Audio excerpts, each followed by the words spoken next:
Usted está en El Radar, en Blue Radio.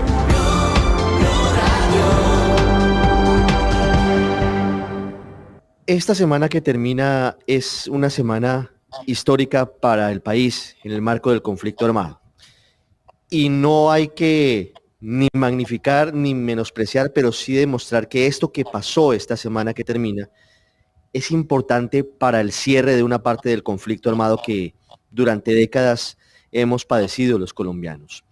Les estoy hablando de dos sentencias que ha dado a conocer la Jurisdicción Especial de Paz, la JEP, que comenzó a funcionar en 2018 al amparo del acuerdo de paz con las FARC.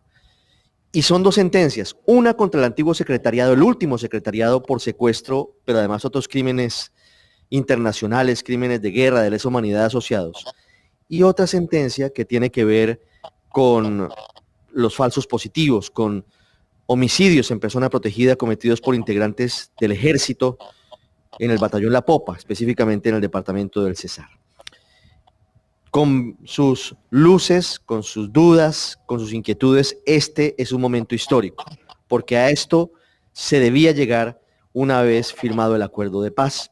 Esta pata, la pata de la justicia, es clave para que, esperamos, no se repita esta historia en Colombia. He querido invitar hoy al magistrado Camilo Andrés Suárez del Tribunal Especial de Paz, que ha sido la persona que ha tenido su responsabilidad de redactar, de preparar una sentencia de más de 600 páginas específicamente en el caso del antiguo secretariado de las FARC por secuestro, pero por otros delitos asociados que son igualmente graves, y por eso es tan importante esta determinación. Magistrado Camilo Suárez, muchísimas gracias por estar con nosotros en el radar. Ricardo, buenas tardes, es un placer estar con ustedes, muchas gracias por invitarnos. ¿Cómo califica usted este momento que está viviendo el país? Momento que tal vez hace 10 años no parecía posible, tener una sentencia en contra de quienes fueron los líderes de una de las máquinas criminales más poderosas del continente. Hoy, bajo una sanción, son condenados, aunque esa no es la palabra técnica que se da, a 8 años de una sanción restaurativa, de la que ya vamos a hablar en segundos. ¿Cómo puede usted calificar globalmente, y para iniciar esta charla, este momento en el que se dicta esta sentencia? Yo creo que es un momento absolutamente importante, trascendental, histórico para el país, porque consolida uno de los elementos más importantes del Acuerdo Final de Paz. El Acuerdo Final de Paz tenía un propósito, como su nombre lo indica, a lograr la paz estable y duradera. Tiene 6 puntos de la agenda de acuerdo final. El punto 5 hace referencia al punto de víctimas y un subpunto que tiene que ver con el sistema integral de verdad, justicia, reparación y no repetición. Hay un elemento aquí muy importante, es que es necesaria, absolutamente necesaria la justicia para alcanzar la paz. Y parte del compromiso que se estableció en ese acuerdo es crear un sistema de justicia que responsabilice a quienes cometieron crímenes en el marco del conflicto armado, que establezca su responsabilidad, pero que de igual manera restaure y repare a las víctimas. Y la sentencia tiene esa dimensión. La sentencia responsabiliza por crímenes de guerra, por crímenes de lesa humanidad al antiguo secretariado de las FARC, reconoce los derechos de las víctimas, caracteriza los daños, establece un sistema que va a permitir restaurar y reparar las víctimas y por sobre todo, muy en el fondo, es una contribución a la paz de Colombia. Magistrado, esa parte me parece importante, todas son clave, pero ¿de qué manera esta sanción contra el antiguo secretariado de las FARC contribuye en la práctica al resarcimiento de las víctimas?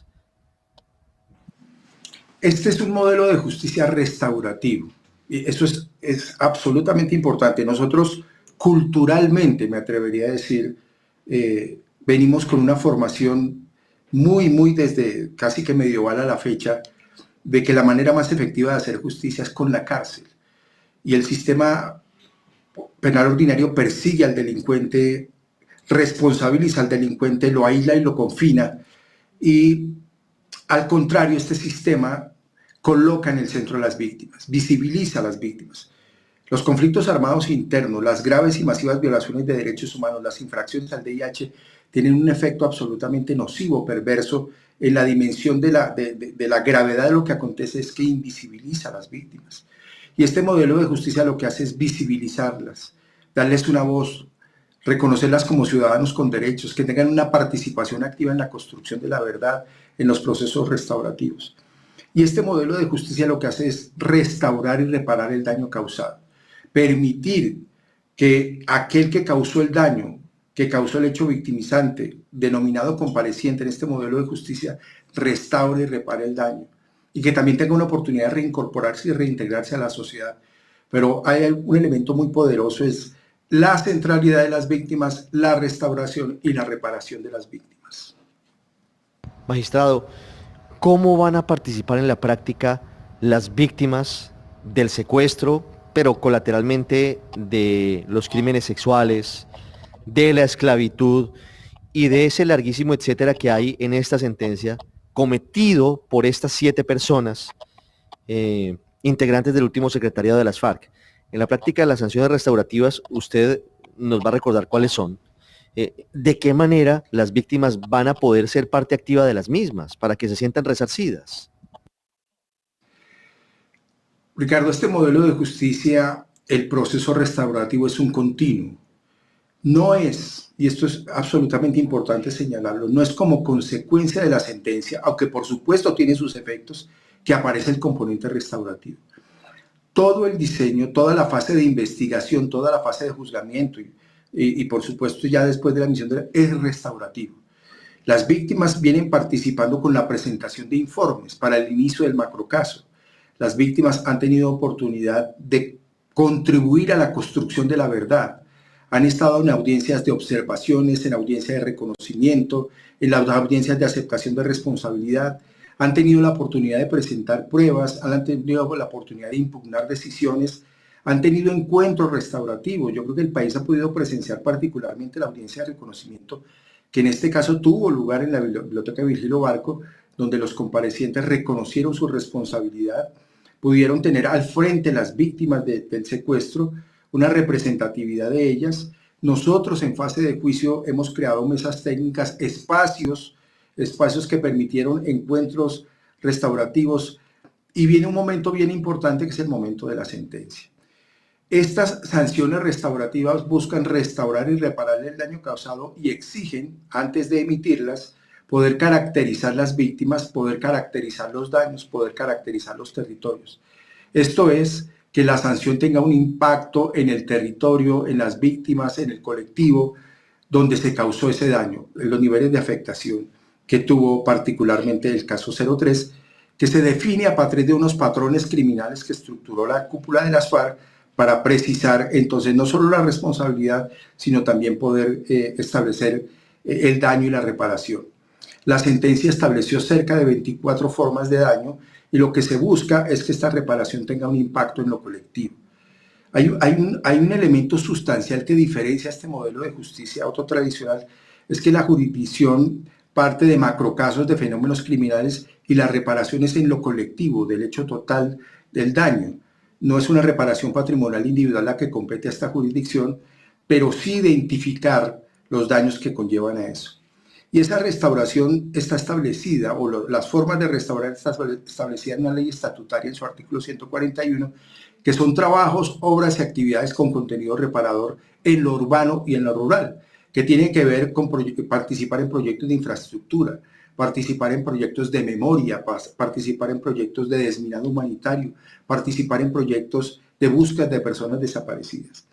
Concretamente en este caso, el proyecto restaurativo del cumplimiento de la sanción, que se estableció en el máximo de sanción que nos permite la ley imponer, que son 8 años, van a estar trabajando en 4 líneas restaurativas. La primera, que tiene que ver con búsqueda de personas desaparecidas, contribuir a la búsqueda de personas desaparecidas.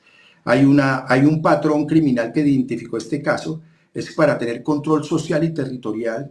Hubo escenarios de desplazamiento, escenarios de desaparecidos, y deben proporcionar, brindar información, no solo desde la cartografía, sino en el terreno, permitir ubicar restos desaparecidos, entregar acciones de entregas dignas, permite también preservar la memoria de las víctimas desde pérdidas de perdón, reconocimiento, actos de memoria, participar en mausoleos, particularmente para preservar restos óseos, pero que tiene todo lo que hace referencia no solo a la búsqueda de la persona desaparecida, sino a preservar la memoria de las personas. El conflicto también nos dejó tristemente minado el territorio, y es la presencia de minas antipersonales también para tener un control territorial.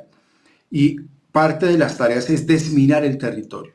Un territorio desminado genera progreso, desarrollo, paz, y es muy importante que ellos tienen la obligación de aportar información que contribuya a identificar territorios minados y consecuentemente iniciar ese desminado humanitario. La cuarta línea tiene que ver con preservación de medio ambiente y naturaleza.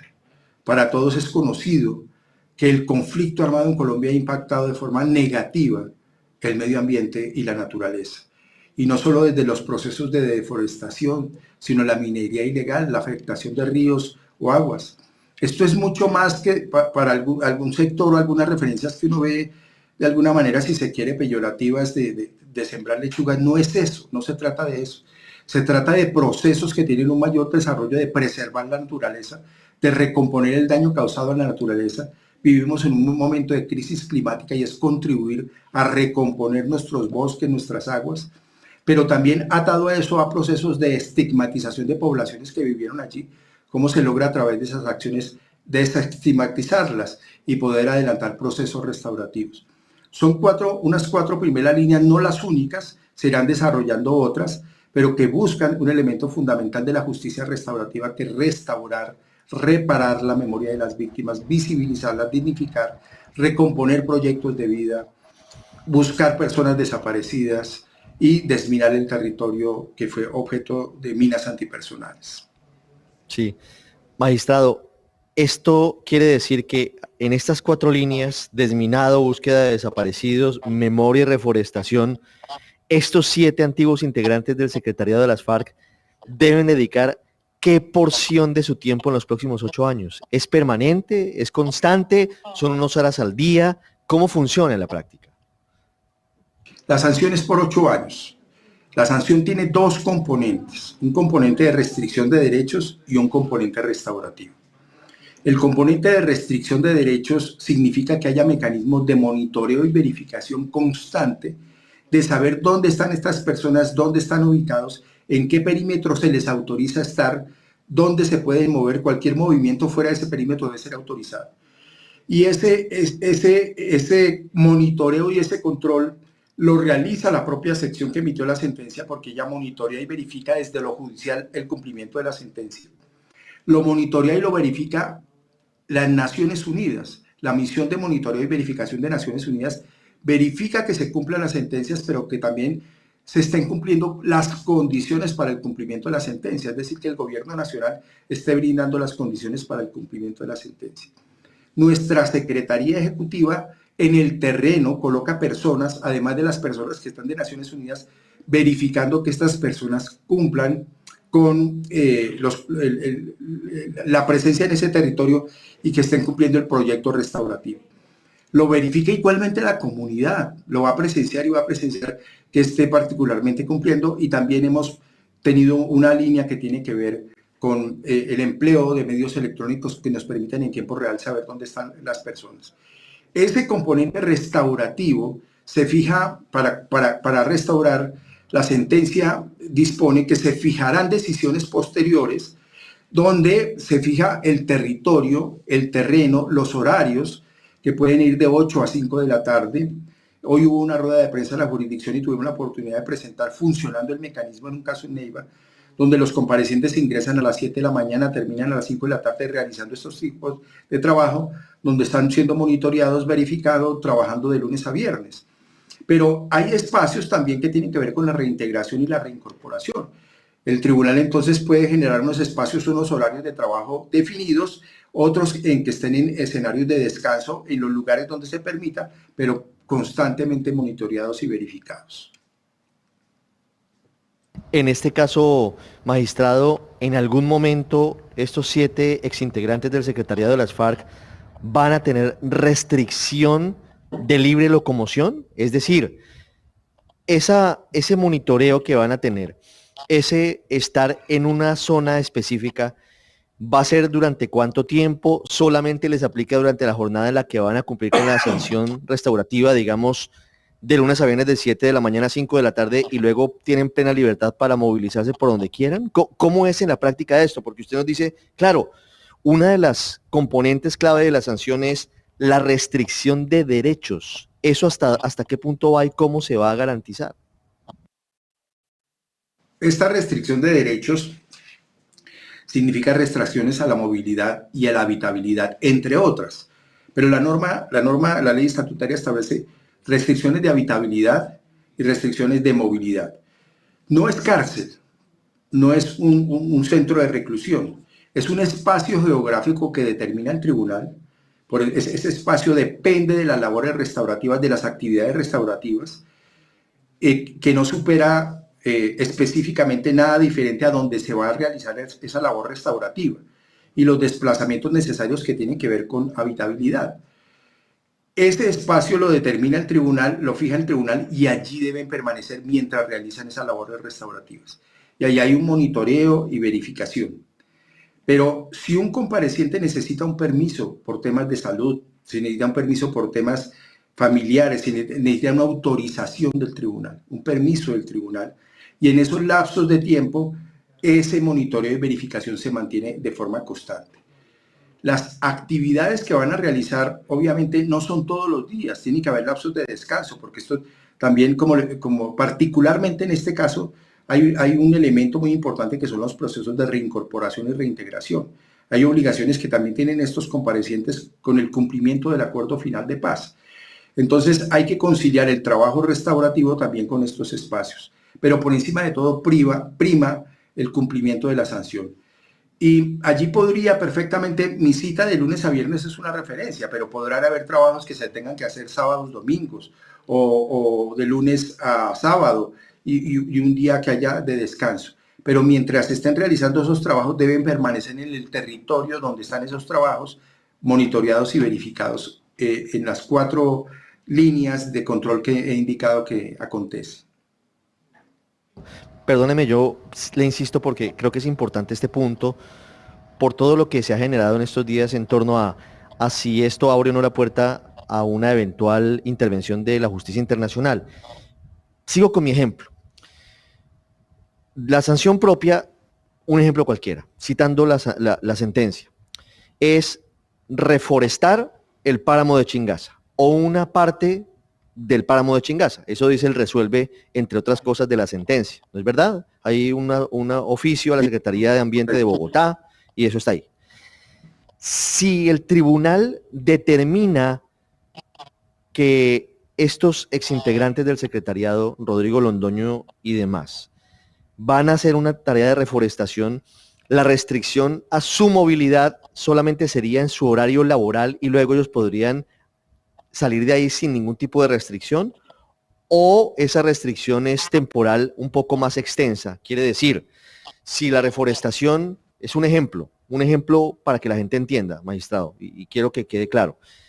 Si el tribunal y la Secretaría de Ambiente de Bogotá determina que la reforestación que deben hacer tarda 4 meses, ¿ellos estarían restringidos en su libre locomoción durante ese periodo por cuenta del cumplimiento del acuerdo? ¿Cómo funcionaría en la práctica?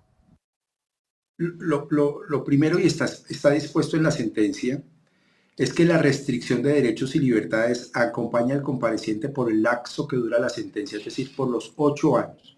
Por los 8 años.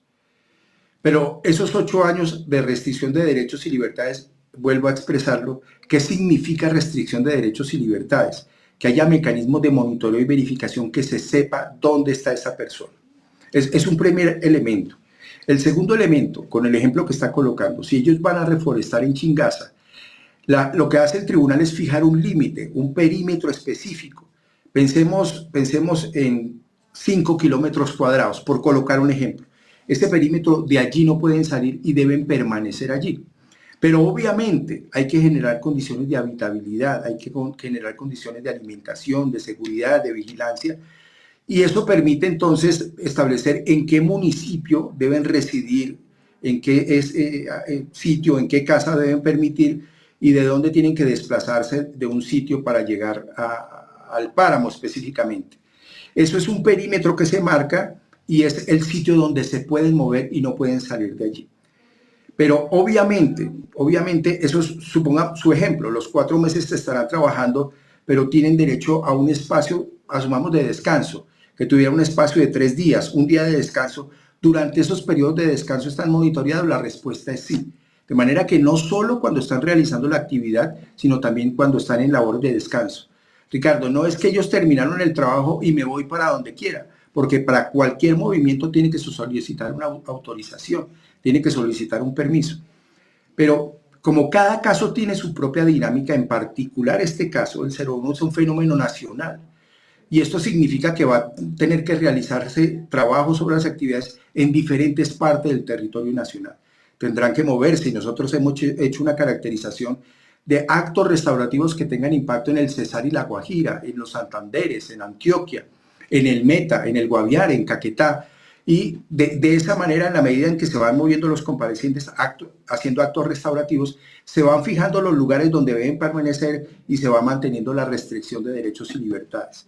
Esa preocupación absolutamente válida de si es un trabajo que yo hago el viernes y me voy para la casa, no funciona así. Permanentemente van a estar controlados, monitoreados. Cualquier desplazamiento debe tener un permiso y debe tener una justificación. Algo muy importante, Ese punto es permítame clave. hacer una precisión. Señor, Una precisión. señor. No es cárcel, no es privación de la libertad, no es una medida de aseguramiento. Es un espacio donde permanecen realizando trabajos sobre las actividades. La presencia, ese es otro elemento, o sea, la presencia de esa persona es estar allí por estar, perdónenme lo sencillo del ejemplo, no, la presencia en un territorio, en una localidad, en el perímetro que se fija, es realizando obras de carácter restaurador. Y ese punto es importante. Magistrado, quiero leerle una parte del acuerdo final, el acuerdo del Teatro Colón, porque creo que la polémica ha girado en torno a esto. Lo han planteado personas incluso que han defendido el acuerdo de paz. Lo planteó la defensora del pueblo Iris Marín, lo planteó la directora de Human Rights Watch, Juanita Gobertus, sobre la claridad de que aquí sí hay una sanción para los crímenes de guerra y de lesa humanidad que pueda certificarse ante la justicia internacional.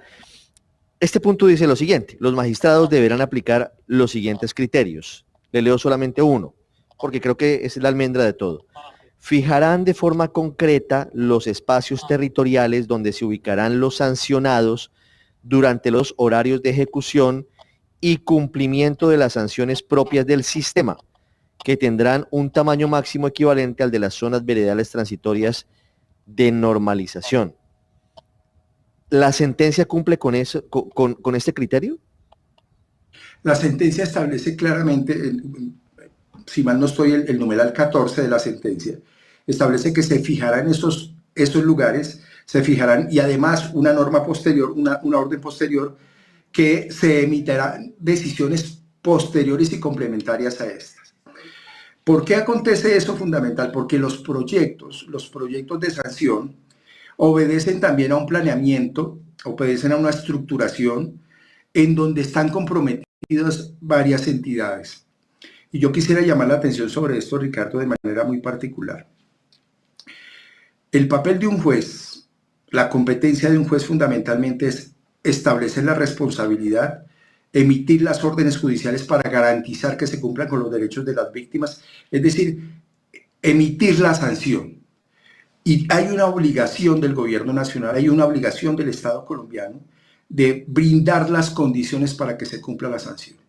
Y esto significa que haya recursos, presupuestos, financiación, estructuración de proyectos para que esos proyectos se puedan cumplir en los territorios donde tuvo lugar el conflicto y se puedan reparar y restaurar las víctimas. Esto entonces significa que el cumplimiento de la sanción no es solo una decisión de una magistratura, sino que implica un compromiso del gobierno del Estado de brindar las condiciones para que se cumpla ese tipo de sentencias. Lo siguiente, observe usted que la norma que está citando fundamentalmente es que se establece el perímetro y lo he señalado, como lo dice nuestra sentencia, que se fijarán los perímetros de estos trabajos, y esos perímetros significa que es donde deben permanecer, pero se fijan unos horarios de trabajo. Estos no son trabajos forzados, estos son parte de un proceso de reincorporación, pero también de restauración, por excelencia de restauración y reparación. Significa que tiene que haber unos horarios, tiene que haber espacios para que este tipo de comparecientes también puedan cumplir labores de reincorporación y de reinserción a la vida social, es decir, que tengan oportunidades también de mantener su núcleo familiar. Entonces, habrá espacios para el cumplimiento de la sanción, habrá horarios y habrá unos horarios que no se están realizando actividades por razones necesarias de descanso, por necesarias de procesos de reincorporación, pero insisto, esos momentos en que no están trabajando están permanentemente monitoreados y verificados. Magistrado, ¿usted está tranquilo frente a esta preocupación que se ha suscitado? ¿Usted considera que esta sentencia no abre la puerta a futuro hacia una eventual intervención de la Corte Penal Internacional, por ejemplo? No lo creo. Es decir, esto tiene dos respuestas frente a los anuncios que dan. Por supuesto, las víctimas, la comunidad, o sea, la persona que considere está en todo su derecho de proceder como cada cual lo considere. O sea, eso es una decisión absolutamente personal. Pero lo que sí podría decirle de manera categórica es que este modelo de justicia cumple con el estándar internacional de investigar, juzgar y sancionar. Y nosotros como jurisdicciones hemos investigado, adelantamos por 2 años una fase de juicio y hemos emitido una sentencia. Y hemos emitido la sentencia en el marco normativo que nos impone la Constitución y la ley. Para llegar a estas sentencias se modificó la Constitución con 2 actos legislativos, una ley estatutaria, 2 leyes ordinarias, una de procedimiento, otra que tiene que ver con tratamientos especiales y diferenciados, pero esa normatividad es la que está aplicando esta jurisdicción. Por ejemplo, cuando nosotros disponemos que para estos eventos, por aporte de verdad y aceptación de responsabilidad, procede la sanción propia máxima de 8 años, es porque así lo dispone la ley y estamos cumpliendo cabalmente con la ley. Estas normas fueron declaradas exequibles por la Corte Constitucional colombiana. O sea, no solo fue la voluntad del legislador, no solo es consecuencia de un acuerdo político, sino que nuestra Corte Constitucional las declaró exequibles y las estamos aplicando. No hay una denegación de justicia, lo que hemos aplicado es lo que determinó el legislador, es lo que está en la ley y quedará válida la opinión de otros si se acuden a instancias internacionales. Pero aquí no se puede olvidar algo. Colombia tenía un examen preliminar de la Corte Penal Internacional y lo retiró en razón, entre otros factores, de la actividad de la justicia en Colombia, de la justicia ordinaria, pero de manera muy especial de lo que viene haciendo la Jurisdicción Especial para la Paz. Las sanciones que se imponen, no hay un debate en el mundo de que la sanción por la comisión de crímenes necesariamente tenga que ser la cárcel. El tema de la cárcel, del tema del confinamiento, está teniendo un replanteamiento y un repensamiento. Uno podría decir que el retribucionismo está en crisis y que hay otras formas de responsabilizar y de restaurar. A nuestro entender y atendiendo los mandatos de la Constitucional, la sanción propia tiene una vocación constitucional y es lo que se ha dispuesto. De manera que esa preocupación de parte de nosotros no existe porque hemos cumplido con lo que dispone nuestra Constitución y la ley colombiana. Sí, magistrado, fíjese que leyendo la sentencia hay una parte de la agencia, un cuadro que aporta la Agencia para la Reincorporación y Normalización, donde demuestra que los 2 exintegrantes del secretariado de las FARC, que hoy están en el Congreso de la República, en el Senado en particular, Pablo Catatumbo y Julián Gallo, que en la guerrilla se hacía llamar Carlos Antonio Lozada, no han cumplido con su tarea de resocialización. Ellos, en el caso de Pablo Catatumbo no hay datos, y en el caso de Julián Gallo, por cuenta de la falta de tiempo por sus labores como senador, no lo ha podido cumplir. ¿Esa no puede significar una alerta frente al cumplimiento de esta sentencia, el hecho de que eventualmente sus ocupaciones políticas, hablo de estas 2 personas, no les permitan cumplir con las sanciones restaurativas? La sentencia dejó absolutamente clara que conforme también un mandato del artículo 20 de la Constitución del acto legislativo del artículo 31 y 129 de la ley estatutaria, que el cumplimiento de la sanción no genera una inhabilidad para participar en política. Ese es el primer elemento. Y lo segundo, la regla que generó el tribunal particularmente, es que el cumplimiento de la sanción restaurativa está por encima y se privilegia para el cumplimiento del ejercicio de la política. Si bien es cierto, se reconoce y se dan los espacios para la política, prima el cumplimiento de la sanción. Y en la magistratura, en la medida en que se emita un permiso, en la medida en que se solicite un permiso para ejercer, si está cumpliendo con la sanción, prima el cumplimiento de la sanción. Y eso es clave. Quiero finalizar, magistrado, agradeciéndole estos minutos con nosotros. Muchas gracias. Con un asunto. Yo sé que se nos ha alargado esta entrevista, pero creo que era importante dejar claras varias cosas que han estado un poco en medio de la especulación en estos últimos días. ¿Tienen la capacidad física los hombres del secretariado de las FARC, hoy, hombres mayores, todos, bordeando los casi 70 años, para cumplir las sanciones restaurativas que les impuso la JEP? Ricardo, es una pregunta es absolutamente interesante. Nosotros también dentro de la actividad hemos venido y tendremos que evaluar las condiciones físicas de estas personas, condiciones de seguridad, pero eso no significa que las condiciones físicas impidan el cumplimiento de los ejes restaurativos.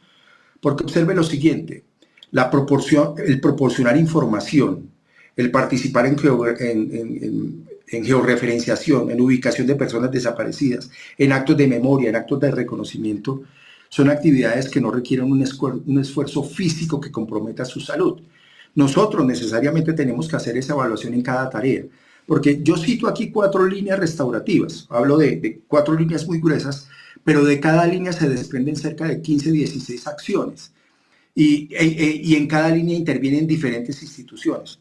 Pero cuando uno va a fijar la actividad del TOAR, cuando uno va a fijar el perímetro, también fija la tarea, las funciones, y es allí donde revisa en qué situaciones físicas están ellos para participar en el terreno en determinada actividad y en cuáles no. Entonces, es algo que necesariamente tenemos que considerar, pero no necesariamente el TOAR significa esfuerzo físico. Hay actividades de tipo informativo, de tipo participativo, de actos de memoria que están dentro de la lógica de las sanciones y que no comprometerían necesariamente su salud.